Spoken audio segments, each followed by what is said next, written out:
Hello everyone, আসসালামু আলাইকুম। সোহাগীস kitchen home এলিমেন্টসের পক্ষ থেকে আমি সোহাগী, সবাইকে জানাই স্বাগতম।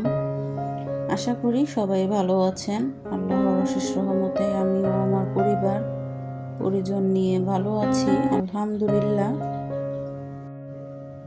আপুমনিরা, আমার ভালোবাসার যে আমার ভিডিওটি দেখা কন্টিনিউ করেছেন, প্লিজ একটি লাইক দিয়ে দিবেন। আপনার একটি লাইকে আমাকে পরবর্তী ভিডিও বানানোর জন্য অনুপ্রেরণা যোগায়, উৎসাহিত হই। আজকে আমি ঘর গোছানো বা সংসারের কোনো কাজই শেয়ার করছি না। আজকে আমি একটি নাস্তার রেসিপি শেয়ার করছি। আমি যে আপুদের পরিবারে যুক্ত হয়ে আছি, আসলে অনেক পরিবারেই যুক্ত হচ্ছি, যেহেতু আমার ছোট্ট একটি চ্যানেল, নতুন সবার পরিবারে যেতে হয়, সব সময় সবার পরিবারে গিয়ে কমেন্ট করতে পারি না। তাই ওই আপুরা রাগ হবেন না। জানি না কোন আপু আজকে আমার এই ভিডিওটি দেখছেন। চেষ্টা করি সবার ভিডিও দেখার জন্য, কিন্তু সময় কুলাতে পারি না। চেষ্টা করি দেখে দেওয়ার জন্য। কমেন্ট না করলেও একটি লাইক দিয়ে ভিডিওটি দেখা শুরু করি। তো যাই হোক, এখন ভিডিও সম্পর্কে কথা বলবো। এই যে আজকে আমি যে প্রথম চিকেনটা কেটে নিয়েছি, এটা যে ব্রয়লার মুরগির বুকের অংশ, এটা আমার বাসায় বাচ্চারা খেতে চায় না। তাই এই মুরগির যে বুকের অংশটা, এটা দিয়ে আমি সবসময় এক এক নাস্তার আইটেম তৈরি করি। হয়তো পিৎজাতে দিই বা পাস্তাতে দিই। আজকে যেই একটা পিঠা বানাবো, ওই পিঠার জন্য আজকে আমি পুরটা আগে তৈরি করে নিচ্ছি। চিকেনটা ভালো করে কেটে তারপর আমি এখানে বড় বড় 5টা আলু কেটে নিয়েছি। আলুটা বেশি চিকন করে কাটিনি, একটু মোটা করে কেটেছি, যেহেতু একটু ভাজি করব, যেন গলে না যায়। রেসিপি শেয়ার করছি আমি সবসময়ের মতোই সাদামাটা রান্না করি, ওই রান্নাটাই আপনাদের সাথে শেয়ার করি। এখনকার আপুমনিরা, আমরা যারা স্মার্ট গৃহিণী বা আনস্মার্ট, সবাই খুব সুন্দর করে রান্না বান্না করি, আপুদের ভিডিওতে দেখি, বা যেটা না বুঝি ইউটিউবে সার্চ দিলে এখন চলে আসে। কি সুন্দর করে আপুরা রান্না করে দেখি, খুবই ভালো লাগে। তো এই তো যাই হোক, আমি আগে সব মশলাটা কষিয়ে এখন আমি ভাজা জিরার গুঁড়াটা দিয়ে দিচ্ছি। মুরগিটা ভালো করে ভেজে তারপর আমি আলুটা দিয়ে ভেজে নেব।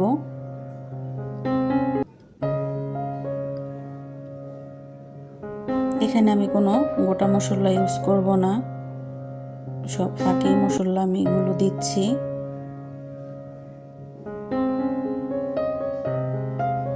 ভালো করে মুরগিটাকে একটু ভেজে তারপরে আমি আলুটা দিয়ে দেব। আমি অফ ক্যামেরায় পরোটার মতন করেই যে রুটিটা বানাবো পিঠার জন্য, ওই ডোটা করে রেখেছি। এখন আলুটা দিয়ে আমি ভালো করে নেড়ে 4-5 মিনিট এটা ভেজে নেব। তো আমি অফ ক্যামেরায় ভাজিটাও নামিয়ে নিয়েছি, আর বলিয়েছিলাম যে আটার ডোটা করে রেখেছি। এখন আমি এটা রুটির মতো করে বড় সাইজ করে বেলে নেব। তারপর এটা আমি কেটে কেটে পিঠাটা তৈরি করব।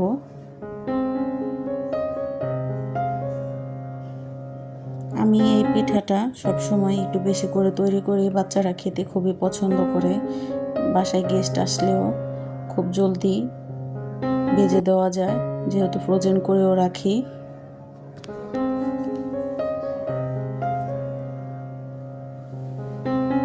বেশি মোটাও না, বেশি পাতলাও না, এভাবে করে রুটিটা বেলে নিচ্ছি।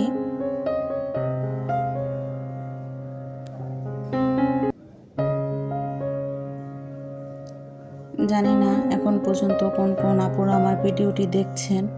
প্লিজ সবাই লাইক দিয়ে আমার পাশে থাকবেন। আর যদি কোনো নতুন আপু আজকে আমার ভিডিওটি দেখে থাকেন, অবশ্যই সাবস্ক্রাইব করে বেল বাটনটি অন করে রাখবেন। এই যে এখন আমি একে একে পিঠাগুলো তৈরি করে নিয়েছি।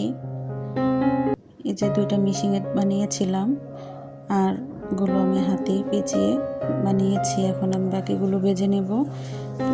তারপরে আমি ফ্রোজেনের জন্য যেটা রেখেছি ওইটা আপনাদের সাথে শেয়ার করব।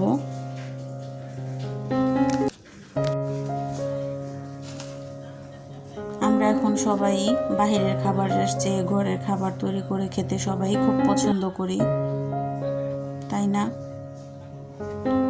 আমি এখন সুন্দর করে পিঠাটা উল্টে পাল্টে ভেজে নিচ্ছি। তেলটা বেশি গরম হলে দিতে গেলে পড়ে যাবে। মিডিয়াম করে তেলটা গরম করে তারপর আমি পিঠাটা ভেজে নিচ্ছি।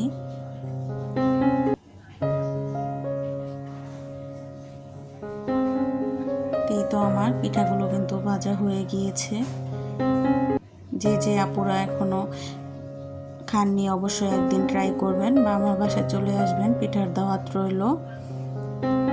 এই যে আমি ডিপে রেখেছি, বলেছিলাম যে ফ্রোজেন করে রাখবো, এটা এখন আপনাদের সাথে শেয়ার করছি।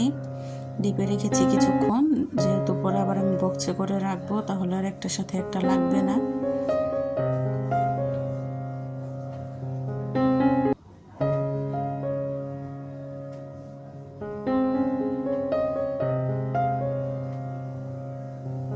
এটা যেহেতু আমি কিছুক্ষণ ডিপে রেখে দিয়েছিলাম, এখন এভাবে রাখলে একটার সাথে একটা লাগবে না, একটু পাটে পাটে। জানি আমি সবাই ভালো জানে দুটি বড়টার সাথে একটা লাগবে না।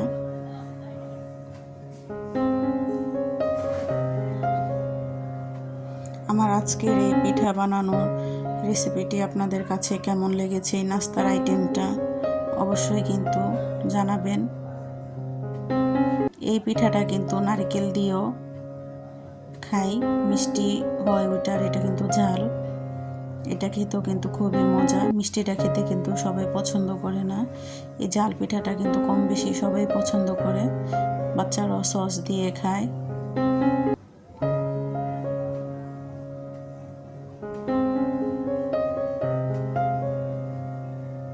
একদিন একটু কষ্ট করলে দেখা যায় 2-3 দিন খাওয়া যায়, যে কোনো সময় মনে চাইলেই।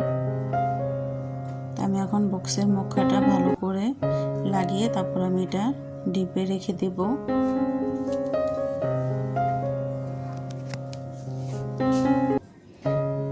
সবাই ভালো থাকবেন, সুস্থ থাকবেন। পরবর্তী ভিডিও নিয়ে চলে আসবো আপনাদের মাঝে।